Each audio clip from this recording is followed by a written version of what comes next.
Hello साथियों, ये है 16 बिंदुओं की रिपोर्ट। इसको अपन भरना सीख लेंगे इस प्रपत्र के माध्यम से।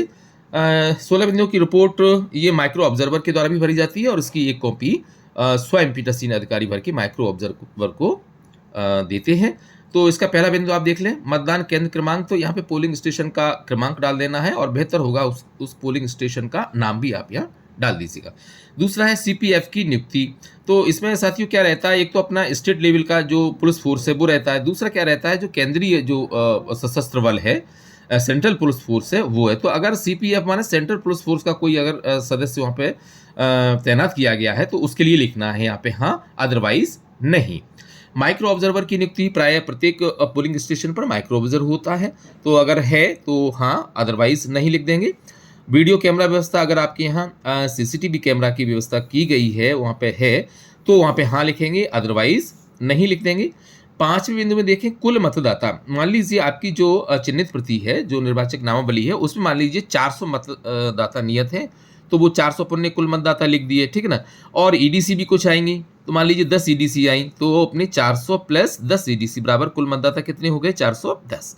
इसके बाद कुल डाले गए मत। अब ये 400 में से 300 लोगों ने तो मतदान किया तो उन्होंने 300 लिख दिया, और इसके अलावा 10 ईडीसी जिन्होंने मतदान ईडीसी के माध्यम से किया, तो इस तरह से अपने 310 क्या हो गए, कुल डाले गए मत हो गए।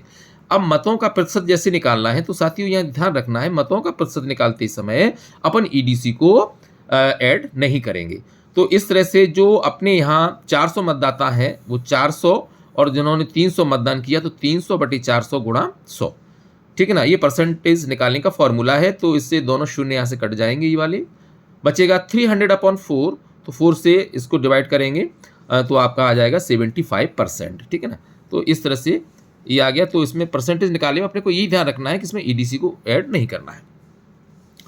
कुल उम्मीदवारों की संख्या, तो यहाँ उम्मीदवार, इसमें नोटा वाला उम्मीदवार नहीं जोड़ना है, ठीक है ना। बिना नोटा को छोड़ करके शेष उम्मीदवार जो चुनाव लड़ रहे हैं उनकी संख्या यहाँ पे लिख देनी है। तो मान लीजिए वो 8 है तो हमने 8 भर दिया है। अगला बिंदु है अभिकर्ताओं द्वारा प्रतिनिधित्व उम्मीदवारों की संख्या। माने इसमें आप ये ध्यान से समझ लीजिएगा, आपके पोलिंग स्टेशन पर जो एजेंट हैं, जिन जिन पार्टियों के हैं, अर्थात उन प्रत्याशियों की संख्या लिखना है जिन्होंने आप पोलिंग एजेंट बनाए और आपके यहाँ पे जिन्होंने नियुक्ति पत्र दे करके जो बैठे। तो मान लीजिए जैसे आपके यहाँ 8 लोकसभा प्रत्याशी 8 है, तो 8 में से 4 प्रत्याशी ऐसे थे जिनके पोलिंग एजेंट आपके मतदान केंद्र पर नियुक्ति पत्र लेके आए और बैठे, तो उनकी संख्या यहाँ पे 4 आपने लिख दी है, मान लीजिए। इसमें यह भी ध्यान रखना है कि अगर एक उम्मीदवार ने जैसे 2 एजेंट बनाए हैं तो उनकी 2 संख्या नहीं लिखी, 2 को नहीं मानेंगे गिनने में, एक ही मानेंगे, है ना। दूसरा तो उसके लिए रहता है रिप्लेस के लिए कि एक जाता है तो एक आ जाता है, तो ये भी अपने को ध्यान रखना है।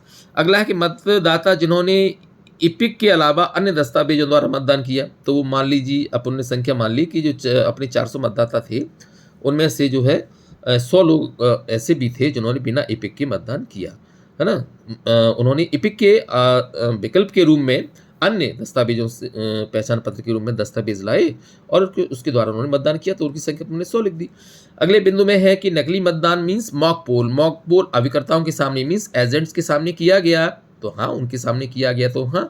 अगर नहीं आए थे एजेंट और टाइम निकल गया था, 15 मिनट आपने ज़्यादा इंतजार कर लिया था, तो फिर उसके बाद आप इसमें नहीं लिख सकते। मॉक पोल क्लियर किया गया, बिल्कुल, ये तो आवश्यक अंग है सीआरसी का, तो यहाँ लिखेंगे। क्या मशीन को उपयुक्त प्रकार से बंद एवं मोहरबंद किया गया, बिल्कुल, तो हाँ लिखेंगे। क्या 87 मत अभिकर्ताओं को उनके दस्तखत लेने के बाद दिया गया, मान जो 87 अभिलिखित मतों का लेखा है उसकी एक एक कॉपी अपने को एजेंट्स को भी देनी होती है और उनके अपन हस्ताक्षर लेते हैं, तो उसमें आप हाँ लिख देंगे। 15वें बिंदु में ऐसे मतदाताओं की संख्या जिन्होंने 5 बजे के बाद टोकन प्राप्त कर मतदान किया। साथ ही होता क्या है कि अपने पोलिंग स्टेशन पर अगर 5 बजे या 5 बजने में 2 मिनट कम है और कतार लगी हुई है, तो अपन क्या करते हैं, 2 मिनट पहले ही उनको गिनती लिख करके पीठासीन अधिकारी लास्ट वाली मतदाता जो उसमें पंक्ति में खड़ा हुआ है वहाँ से उसको पर्ची नंबर 1 देते हैं। फिर ऐसे ही 1 2 3 4 5 करके इस तरह से पर्ची अपन आगे की ओर बांट देते हैं, और फिर उसमें ये देखते हैं कि 5 बजे के बाद कितने मतदाता बचे जिन्होंने मतदान किया, तो उनकी यह संख्या अपने को लिखनी होती है। अगर कोई नहीं था 5 बजे के बाद तो अपन नील लिख देंगे। 16वें बिंदु में क्या मतदान के समय कोई महत्वपूर्ण घटना हुई? महत्वपूर्ण घटना से यहाँ मतलब संदेश जाता है कि मान लीजिए कोई भी ऐसी कोई असामान्य घटना हो जो मतदान को प्रभावित करती है किसी भी प्रकार से, जिसका ज़िक्र करना ज़रूरी है, तो वो यहाँ लिखा जाएगा।